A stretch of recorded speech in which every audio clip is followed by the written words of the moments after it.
Hey everyone, welcome back to the channel on our next Escape from Tarkov video on the Down the Rabbit Hole series. This one's for part 5. Now part 5 pulls the difficulty quite a bit back from part 3, thankfully, but it will still take you a little bit of time to do. Just it takes time kind of thing. Not hard, just more effort. But there are a few little tricks that'll save you some time and probably a lot of stress. So let's get into the details so you can get these tasks done. So Down the Rabbit Hole Part 5 comes from Proper. I've got it done here. It requires you to get 4 flash drives on Shoreline. They're all around the same place. And then you got to plant those on various maps. And then you got to get 7 kills on those maps. It's going to be Streets, Lighthouse, Interchange, and Customs. Okay, so as usual, we'll use paint, kind of depict to what we're doing here. You're going to be heading on Shoreline. You're going to be headed to the weather treatment plant. That's kind of the dome area. It's right here. That's where you're headed. And when you head in, I'll zoom in here if I can figure out how to do it properly. On the northeast corner of the water treatment plant. So basically right here on the side of the building, there is a transformer. They spawn in the same 4 spots, so you won't need to hunt around for them. You just got to go to those spots and get them. Also, death does not reset the progress on this task. You can die and everything you finished so far will stay where it's at. So way easier than 3. But if you do die and you have a thumb drive on you, you will lose it. But I'll tell you what, I'll make you a deal. If you give me a comment and a like for the video, I'll give you a couple of tips that are gonna help you out. Sound like a good deal? Good. So here's the first tip. When I'm coming up to the water treatment plant for tasks like this, I don't like coming from the north side. This up here is the north side. I don't like coming up through here from Arch or around the corners or anything like that. It's just too open, it's easy to camp. There is a sneaky way you can get up, and that is on the south side right here. There's this little ravine kind of ditch trail thing. You can wiggle your way right up that and work your way around and in undercover without anybody really seeing you, and it's quite a bit more sneaky. Here's just a little clip of me doing it so you can actually see it in action. So you can actually get up this little ravine here. It's just kind of get up to it, make sure I didn't hear anybody. You just run right on the corner here, just kind of go back and forth, and you'll slowly stomp your way up the hill. And then you're right up. Now, I took my time once I got up there. I played it slow and I listened. And what I ended up hearing was a player run in and run out, probably doing the same task. And that let me know the area was clear. Nobody was camping around, or at least gave me good confidence. So I was able to get in there and get out and not run into anybody either.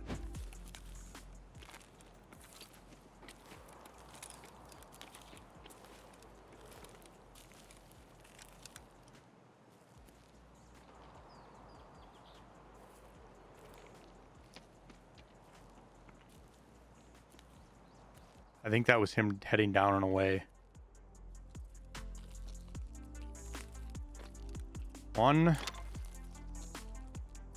2,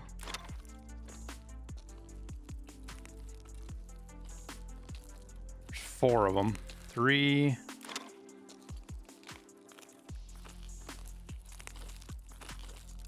4.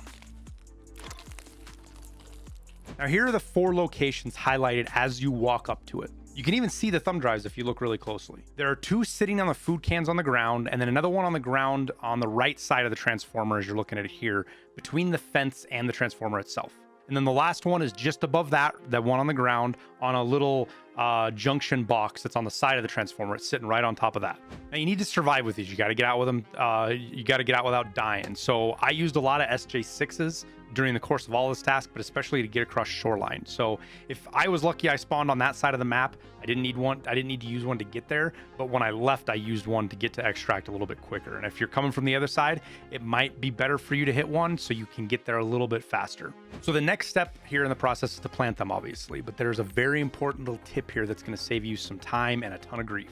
When you get out of your raid with the thumb drives, pull all 4 of them out of your quest inventory, your in-raid quest inventory. You can do that by just clicking on quests and on the right side, or on tasks, and on the right side you'll see the quest items in those boxes. You click on them, click transfer, and it'll move them down to the your hideout quest inventory. This way, if you die, you don't lose any of the thumb drives you don't have with you on the map. Now, these thumb drives are map specific. They are numbered 1 through 4. They got a big fancy name on them, but the last number is which thumb drive they are. You can find that by right-clicking on them and going to inspect. Now, it goes in sequence the same as the map. So number 1 is Streets, number 2 is Lighthouse, 3 is Interchange, and 4 is Customs. So when you go into raid, grab the one you need and just double and triple check that you have the right one. Because if you take the wrong one to the wrong map, you won't be able to place the thumb drive.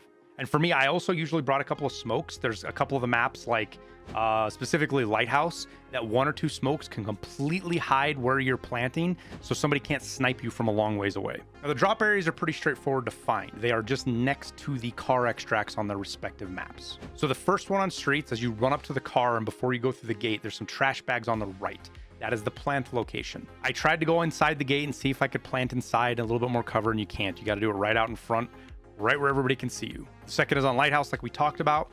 This one, as you're walking up to the car, you're going to see a repetitive theme here. On the left, there's a big white van. To the left of that white van is a tire just sitting in the street.